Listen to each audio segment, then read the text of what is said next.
कहानी की शुरुआत होती है एक अंधेरे और डरावने कमरे से। वहां एक कैमरा रिकॉर्ड कर रहा होता है और एक आदमी, जे, अपनी गर्दन में लोहे का पट्टा पहने, रोते हुए और खून से लथपथ दिखाई देता है। तभी एक अजीब सी आवाज सुनाई देती है। वो है गेम का होस्ट। होस्ट जे को बधाई देता है कि उसने गेम जीत लिया है, लेकिन कहता है कि अब आखिरी राउंड शुरू होगा। उसके सामने 3 बॉक्स रखे जाते हैं और कहा जाता है कि एक चुनो। जे एक बॉक्स खोलता है जिसमें से एक बंदूक निकलती है। होस्ट कहता है, गेम खेलने के लिए शुक्रिया, और एक तार खींच देता है। उसी वक्त एक खिलौना हिलता है और ट्रिगर दब जाता है। बंदूक चल जाती है और जे वहीं मारा जाता है। दूसरी तरफ कहानी बदलती है। 4 दोस्त एक समर हाउस पर पहुंचते हैं। ये घर जेम्स के अंकल का होता है, जिन्होंने अपनी पत्नी के कारण हुए नुकसान से परेशान होकर अपनी जान ले ली थी। ये सभी दोस्त अनीता का बर्थडे मनाने आए हैं। पूरा दिन हंसी मजाक और मस्ती में बीतता है। शाम को जेम्स ट्रूथ और डेयर का गेम शुरू करता है। अनीता को जेम्स के सवालों पर भरोसा नहीं होता, इसलिए वो पास कर देती है। मेलिसा डेयर लेती है तो जेम्स कहता है, अनीता को किस करो। मेलिसा मना कर देती है और कहती है, मेरी चॉइस का मजाक मत उड़ाओ। लेकिन जेम्स जिद करता है, ये मेरा घर है, यहाँ मेरी चलेगी। अनीता कहती है उसे कोई परेशानी नहीं है। फिर दोनों लड़कियां एक हल्की सी किस करती हैं। लेकिन तभी जेम्स खुद मेलिसा को किस करने की कोशिश करता है, जिसे वो तुरंत धक्का दे देती है। गुस्से में जेम्स चिल्लाता है कि सब उसके साथ सही से नहीं खेल रहे। तभी बाहर से कुछ अजीब सी आवाजें आने लगती हैं। मैथ्यू कहता है, शायद कुछ नहीं है, लेकिन आवाजें दोबारा आने लगती हैं। सब डरकर दरवाजे की तरफ देखने लगते हैं। जेम्स मौका देखकर सबको डराता है। अनीता कहती है कि पुलिस को बुलाना चाहिए, लेकिन जेम्स छड़ लेकर खुद बाहर देखने चला जाता है। तभी उसके दोस्तों ने मजाक में लाइट बंद कर दी तो जेम्स फोन की रोशनी से देखने लगता है। अचानक एक चीख सुनाई देती है, लेकिन वो सिर्फ मेलिसा होती है, जो उसे डराने के लिए बाहर निकली थी। जेम्स को पौधों के बीच कुछ अजीब चीज मिलती है। वो उसे उठाकर अंदर लाता है और सब चौंक जाते हैं जब देखते हैं कि वो एक कैमरा है जिसके अंदर एक टेप लगी होती है। जेम्स उस टेप को चलाना चाहता है, लेकिन मैथ्यू को ये सब बहुत डरावना लगता है। अनीता कहती है कि इसे घर के अंदर लाना ही गलती थी।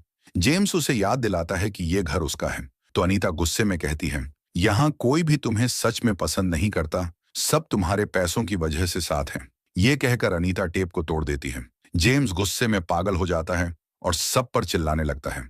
वो कहता है कि सबको अब उसके घर से निकल जाना चाहिए, यहाँ तक कि वो अनीता की बीमार माँ को लेकर भी बुरे शब्द बोल देता है। सब उदास होकर अपने कमरों में चले जाते हैं। तभी घर में कोई रहस्यमयी शख्स चुपके से दाखिल हो जाता है। उधर जेम्स शॉवर ले रहा होता है कि अचानक बाथरूम का दरवाजा अपने आप खुल जाता है। वो डर जाता है और हाथ में रेजर लेकर खुद को बचाने की कोशिश करता है। लेकिन जब वो देखता है तो वहां मेलिसा खड़ी होती है। मेलिसा हंसते हुए कहती है कि शायद उसे जेम्स में थोड़ी दिलचस्पी है। जेम्स मजाक में अपना टॉवल गिरा देता है, लेकिन मेलिसा जोर से हंस पड़ती है, क्योंकि ये सब सिर्फ एक मजाक था। उधर मैथ्यू लिविंग रूम में कचरा साफ कर रहा होता है। तभी उसे पास वाले कमरे में किसी की परछाई नजर आती है, लेकिन जब वो पलट कर देखता है तो वो साया गायब हो चुका होता है। वो नोटिस करता है कि कैमरे पर लाल लाइट जल रही है। फिर वो कचरा लेकर बाहर जाता है और वापस ऊपर आता है तो देखता है अनीता बेहोश पड़ी है।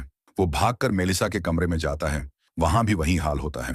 घबराकर वो जेम्स को बुलाने लगता है, लेकिन तभी पीछे से कोई रहस्यमयी इंसान आकर उसकी गर्दन में इंजेक्शन घोंप देता है। मैथ्यू भागते हुए नीचे की ओर जाता है, लेकिन कुछ ही कदमों में उसकी आंखों के आगे अंधेरा छा जाता है और वो बेहोश होकर गिर पड़ता है। कुछ समय बाद चारों दोस्त होश में आते हैं और खुद को दीवार से जंजीरों में बंधा हुआ पाते हैं। उनके सामने एक कैमरा लगा होता है जो सब कुछ रिकॉर्ड कर रहा होता है।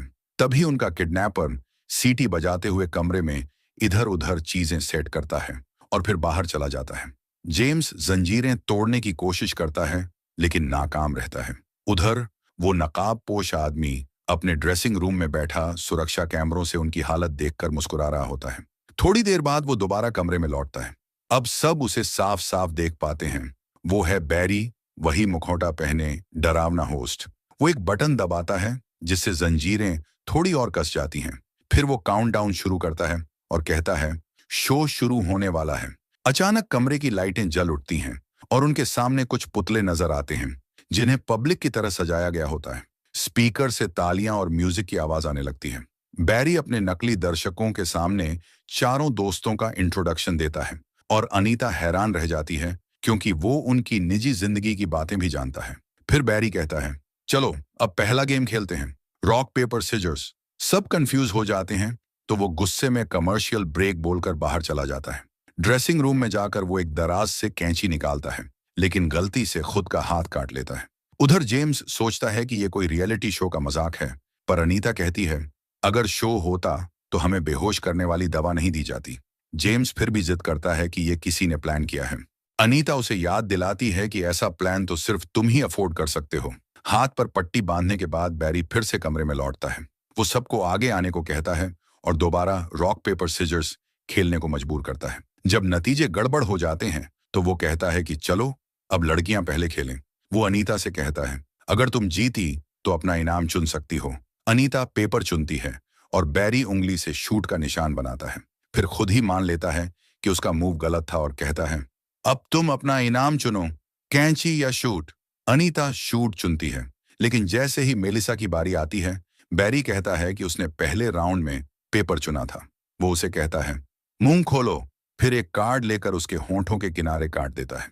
मेलिसा दर्द से चीख उठती है और बाकी सब सदमे में चुप रह जाते हैं। अब बैरी अगला राउंड शुरू करता है। मैथ्यू ने रॉक चुना था, तो बैरी असली पत्थर उठाकर उसके सिर पर जोर से मार देता है। फिर वो जेम्स की तरफ बढ़ता है और कैंची से उसकी एक उंगली काट देता है। इसके बाद वो बंदूक निकालता है और अनीता पर निशाना साधता है, लेकिन ट्रिगर दबाने पर सिर्फ आग की लपट निकलती है। तभी वो अनीता की जंजीर खींचकर उसे दीवार से जोर से टकरा देता है, जिससे वो बेहोश हो जाती है। कुछ घंटे बाद अनीता को होश आता है। सबके बीच झगड़ा शुरू हो जाता है। जेम्स फिर से सब पर इल्जाम लगाने लगता है। तभी बैरी दोबारा कमरे में आता है और इस बार दीवार पर टंगी हुई व्हील ऑफ पेन दिखाता है, एक डरावना खेल का पहिया। सब उससे रहम की भीख मांगते हैं।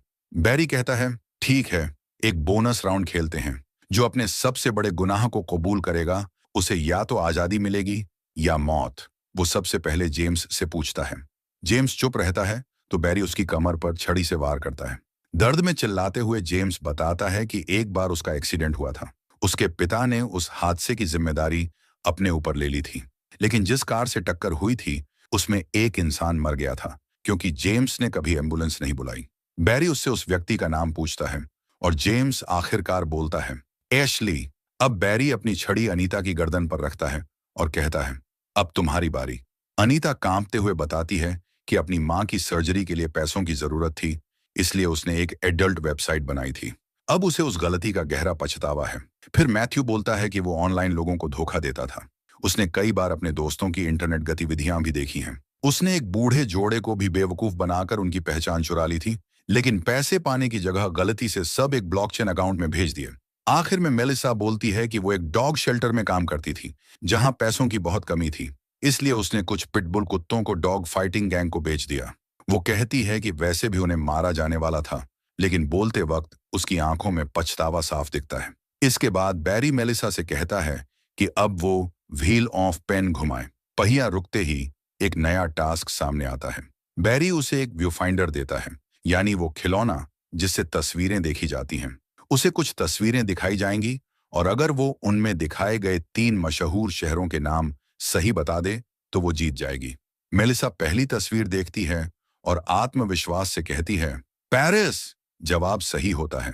जैसे ही वो दूसरी तस्वीर पर जाती है और न्यूयॉर्क बोलती है, पास में रखी एक सुई धीरे धीरे उसकी तरफ बढ़ने लगती है। तीसरी तस्वीर पर आते ही वो पहचान नहीं पाती। बैरी ठंडी आवाज में कहता है, अब सजा मिलेगी। बाकी सब उसे समझाने लगते हैं कि उसे एक और मौका दिया जाए। बैरी मान जाता है। मेलिसा दोबारा व्यू फाइंडर से देखती है और जैसे ही बटन दबाती है, सुई सीधी उसकी आंख में घुस जाती है। वो दर्द से चीख उठती है और बाकी सब डर के मारे कांप जाते हैं। अब कोई भी व्हील घुमाने को तैयार नहीं होता। बैरी खुद ही जेम्स के लिए पहिया घुमाता है और नतीजा आता है उसका फेवरेट टास्क। वो एक ड्रिल मशीन निकालता है और कहता है, अब मैं इस मशीन से जेम्स का पीछा करूंगा। लेकिन फिर मुस्कुराते हुए कहता है, तुम बहुत बोलते हो, इसलिए एक कॉइन टॉस करते हैं। सिक्का उछलता है और जेम्स जीत जाता है। अब बैरी अनीता के हाथ में ड्रिल रखता है और ठंडी आवाज में कहता है, अब तुम मैथ्यू के कान में ये ड्रिल चलाओ। अगर नहीं किया तो मैं मेलिसा और जेम्स दोनों को मार दूंगा। कमरे में सन्नाटा छा जाता है। बैरी काउंटडाउन शुरू करता है, 3, 2, 1। मजबूर होकर अनीता ड्रिल चालू करती है और मैथ्यू के कान में घुमा देती है। मैथ्यू दर्द से तड़प उठता है। उसकी चीख पूरे कमरे में गूंज जाती है। अनीता डर से ड्रिल गिरा देती है। जो टूट जाती है। बैरी गुस्से से चिल्लाता है, तुमने रूल तोड़ा है। फिर वो कैमरे में लगी टेप निकालता है और अपने ड्रेसिंग रूम में चला जाता है। वहां वो उस टेप पर मैथ्यू का नाम लिखता है और उसे ऐसी ही कई पुरानी टेप्स के ढेर में रख देता है। कुछ देर बाद वो फिर कमरे में लौटता है और कहता है, अब अगला राउंड थोड़ा अलग होगा। तभी एक स्क्रीन जल उठती है जिस पर लिखा होता है वाइल्ड कार्ड। बैरी मुस्कुराकर कहता है, चलो अब देखते हैं कौन बचता है इस बार। वो कहता है, एक सवाल सब जवाब देंगे और सबसे ज्यादा स्कोर वाला जीतेगा। उसने 100 लोगों से पूछा था, कौन सा बॉडी पार्ट सबसे ज्यादा दर्द करता है। अब सबको इसका जवाब बताना है। मैथ्यू कहता है सिर, मेलिसा कहती है घुटने और अनिता जवाब देती है पेट। इसी बीच जेम्स कोशिश करता है कि वो बैरी तक पहुंच जाए और उसे मार दे, लेकिन उसकी चेन उसे नीचे गिरा देती है। बैरी हंसते हुए कहता है कि उसका जवाब है गर्दन, क्योंकि सब उसके लिए दर्द का कारण बने हुए हैं। फिर बैरी कुछ पेपर निकालता है जिनमें असली जवाब लिखे हैं। नंबर 1 है सिर, 2 मसल्स, 3 गर्दन और 4 पैर। मैथ्यू ध्यान देता है कि ये टोटल 100 नहीं बनता। तभी बैरी को एक और पेपर मिलता है जिसमें लिखा है पेट, जो मसल्स से ज्यादा वोट वाला है। इसका मतलब मेलिसा हार चुकी है। बैरी अब अपनी मशीन चालू करता है। एक हाइड्रोलिक प्रेस मशीन ऊपर से नीचे आने लगती है और मेलिसा के सिर को छूती है, लेकिन बैरी उसे रोक देता है। वो कहता है बोनस राउंड और बाकी लोगों से पूछता है कि क्या कोई मेलिसा की जगह लेना चाहता है, लेकिन सब मना कर देते हैं। मेलिसा जिंदगी की भीख मांगती है, लेकिन बैरी बटन दबा देता है। मशीन नीचे आती है और एक पल में मेलिसा का सिर फट जाता है। चारों तरफ खून फैल जाता है। बैरी हंसते हुए उसका शव घसीट कर ले जाता है और पीछे खून की लकीर छोड़ देता है। फिर वो अपने ड्रेसिंग रूम में जाकर मास्क उतारता है और अपने चेहरे पर वही हरकत करता है जो उसने मेलिसा के मुंह के साथ की थी। उसके चेहरे पर कई पुराने निशान दिखते हैं। साफ पता चलता है कि यह पहली बार नहीं है। उधर जेम्स अपनी चेन खींचता रहता है। तभी उसे कोई अजीब आवाज सुनाई देती है। अगले पल बैरी वापस आता है एक टीवी लेकर। स्क्रीन पर रेबेका दिखाई देती है, कुर्सी से बंधी हुई, और उस पर भी वही अत्याचार हो रहा है। फिर बैरी अनिता के सामने बैठकर मास्क उतारता है। अनिता डरकर कहती है सॉरी, लेकिन बैरी फिर मास्क पहन लेता है। टीवी पर दिखता है कि बैरी रेबेका को चेंसो से मार देता है। बैरी के कमरे से जाते ही जेम्स धीरे से कहता है, वो आदमी कुछ जाना पहचाना लगता है। जब अनिता को लगता है कि मैथ्यू को पता चल गया है, उसने एडल्ट वेबसाइट वाली बात झूठी कही थी। मैथ्यू उसे कंफर्म करता है और फिर जेम्स को बताता है कि अनिता पहले बैरी मिलर शो में काम करती थी। ये सुनकर जेम्स गुस्से में आ जाता है और कहता है, तो ये सब तेरी वजह से हुआ। फिर वो जवाब मांगता है और अनिता बोलना शुरू करती है। अनिता बताती है कि बैरी मिलर पहले एक बहुत मशहूर गेम शो होस्ट था और वो उसकी टीम में काम करती थी। एक दिन वो सब न्यूज़ देख रहे थे जहां खबर आई कि एक टॉक शो होस्ट पर लगे अब्यूज के सारे चार्ज हटा दिए गए हैं क्योंकि पीड़ितों ने अपने बयान वापस ले लिए। ये सुनकर रेबेका बहुत गुस्सा हो गई। अनिता ने कहा, शायद वो आदमी निर्दोष हो, लेकिन जेक बोला कि एक पीड़ित को नई कार मिली है, मतलब सबको पैसे देकर चुप करा दिया गया है। रेबेका ने कहा कि कई बार चैनल अपनी इमेज बचाने के लिए ऐसे बूढ़े गंदे लोगों से छुटकारा पा लेते हैं। उसने सुना था कि बैरी भी ऐसा ही प्रीडेटर है। अगर कोई उसे पकड़ ले तो बहुत पैसा मिल सकता है, इतना कि अनिता अपनी मां की सर्जरी करवा सके। अनिता ने बताया कि बैरी ने एक बार उसे गलत तरीके से छुआ था और जब उसने साथ नहीं दिया तो उसे प्रमोशन नहीं मिला। लेकिन जेक को यकीन नहीं हुआ और उसने कहा कि अनिता झूठ बोल रही है। तभी बैरी खुद वहां आता है एक केक लेकर और सबको कहता है कि अनिता के लिए हैप्पी बर्थडे गाना गाओ। सब झेंपते हुए गाते हैं। जैसे ही बैरी अनिता के कंधे पर हाथ रखता है, रेबेका चीख कर कहती है, औरतों को छूना बंद करो। माहौल बिल्कुल अजीब हो जाता है। कुछ दिन बाद रेबेका और जेक ने अनिता को समझाया कि वो ह्यूमन रिसोर्सेज में जाकर शिकायत करे। अनिता ने हिम्मत जुटाई, लेकिन जैसे ही उसने शिकायत की, कंपनी ने तुरंत उसे बहुत पैसे ऑफर किए और एक नॉन डिस्क्लोजर एग्रीमेंट साइन करवाकर नौकरी से निकाल दिया। वर्तमान में बैरी फिर कमरे में लौटता है। जेम्स डर कर कहता है कि उसे नहीं, सिर्फ अनिता को सजा देनी चाहिए। वो यहां तक कह देता है कि वो अपने परिवार के पैसे और डैड के कॉन्टैक्ट से बैरी की मदद करेगा, बस उसे छोड़ दे। बैरी दिखावा करता है कि वो अपने परिवार और शो को वापस पाने के लिए बहुत खुश है और कहता है, मैं जेम्स का सिर उसके पिताजी को भेज दूंगा। फिर वो कंपनी के वकील का सिर निकालता है और अनिता पर दबाव डालता है कि उसे उसकी जीभ खानी होगी। इसी बीच जेम्स लगातार अपनी चेन खींचता रहता है और आखिरकार उसे दीवार से अलग कर देता है। अचानक जेम्स बैरी को गिरा देता है और चेन से हमला करने ही वाला होता है कि बैरी बटन दबा देता है। चेन में छिपा हुआ तासर चालू हो जाता है और तीनों खिलाड़ियों को करंट लगता है, जिससे सब बेहोश हो जाते हैं। कुछ समय बाद सब होश में आते हैं और अपने आप को टेबल्स पर बंधा हुआ पाते हैं। उनके पेटों पर डरावने निशान भी देख सकते हैं। बैरी कहता है कि अगला गेम है इनसिजन डिसीजन। वह जमीन पर अनिता के पास एक ब्लेड फेंकता है और फिर अपने ड्रेसिंग रूम में चला जाता है। स्पीकर के जरिए बैरी बताता है कि दो चाबियां उनके पेटों में छिपी हैं, एक मैथ्यू के और एक जेम्स के। बाहर निकलने के लिए केवल एक चाबी की जरूरत है। अनिता कहती है कि वो ऐसा नहीं करेगी, लेकिन बैरी धमकी देता है कि अगर उसने चाबी नहीं निकाली तो सब भूख से मर जाएंगे। जेम्स कहता है कि अगर अनिता उसे नहीं चुने तो वो उसे अच्छा पैसा देगा। शुरू में लगता है कि अनिता मैथ्यू को चुनेगी, लेकिन अचानक वो मुड़कर जेम्स का पेट काटती है और अपना हाथ डाल देती है। जेम्स शरीर में हिलता रहता है, दर्द में चिल्लाता है। आखिरकार जब अनिता चाबी निकाल लेती है, जेम्स मर जाता है। अनिता जल्दी से दरवाजे की ओर दौड़ती है, लेकिन दरवाजा नहीं खुलता। बैरी हंसता है और कहता है कि दरवाजा मैग्नेटिकली सील्ड है। फिर वो घोषणा करता है कि अब लास्ट मैन स्टैंडिंग राउंड शुरू होगा। वह मैथ्यू को टेबल से आजाद कर देता है ताकि अब खेल एकदम निर्णायक हो। मैथ्यू जब ब्लेड उठाता है तो कहता है कि अब दोनों बाहर नहीं निकल सकते, क्योंकि केवल एक विजेता हो सकता है। वो अनिता को अपनी तरफ खींचता है, कहता है कि वो उसे प्यार करता है, उसके गाल पर किस करता है और वादा कराता है कि वो जीतेगी। फिर मैथ्यू ब्लेड से खुद को मार लेता है। बैरी अनिता को विजेता घोषित करता है और कमरे में स्लीपिंग गैस छोड़ देता है। जब अनिता होश में आती है तो कमरे में कोई शव नहीं होता और दरवाजा खुला होता है। वह ड्रेसिंग रूम में जाती है और वहां सब विक्टिम्स के टेप्स पाती है। वह एक कार्ड भी चुरा लेती है। बाथरूम में वह अपना सारा खून धोती है। एक छोटे कमरे में वह बैरी की और उसकी पत्नी की तस्वीर देखती है और दीवारों पर डरावने चित्र भी हैं। फिर वह कॉरिडोर से आगे बढ़ती है और पाती है कि बैरी एक और कमरे में बैठा है और कहता है कि एक अंतिम गेम खेलेंगे।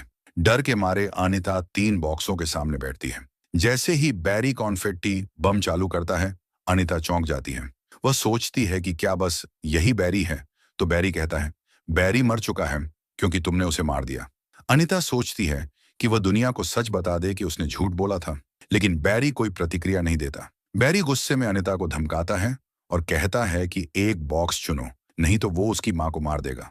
अंत में अनिता एक स्ट्रिंग खींचती है और एक बॉक्स खोलती है। अंदर केक है। बैरी हैप्पी बर्थडे गाना गाता है और अनिता कार्ड निकालकर बैरी के चेहरे पर वार करती है और भागने की कोशिश करती है, लेकिन बैरी तासर चालू कर देता है और उसे गिरा देता है। वह बताता है कि उसके चेहरे पर हर निशान एक हत्या का प्रतीक है और अब अनिता ने भी एक निशान अपने लिए बना लिया। वह अनिता को चेन से खींचकर कमरे में वापस लाता है, उसका सिर केक पर रखता है। कुछ सेकंड बाद अनिता आश्चर्यचकित होती है, केक में कोई हथियार नहीं है। बैरी कहता है कि अब वह जा सकती है और केक का स्वाद बहुत खराब है। अचानक अनिता का चेहरा जलने लगता है और उसकी आंखें लाल हो जाती हैं। वह चीखती है, मैं कुछ नहीं देख सकती, और दौड़ने की कोशिश करती है, लेकिन बुरी तरह हिल नहीं पाती और कॉरिडोर में गिरकर दर्द से कराहती हुई मर जाती है। बैरी उसके पास बैठता है और कैमरे के सामने अपने शो का थीम गुनगुनाता है। टेप में दिखाया जाता है कि बैरी पहले टॉक शो होस्ट को तंग करता है, जब तक कि उसने स्वीकार नहीं कर लिया कि उसने उन महिलाओं के साथ दुराचार किया था, लेकिन कंपनी ने उन्हें पैसे देकर चुप करा दिया था। इसके बाद बैरी उसे हथौड़े से मार देता है और इसी सीन के साथ ये फिल्म खत्म हो जाती है।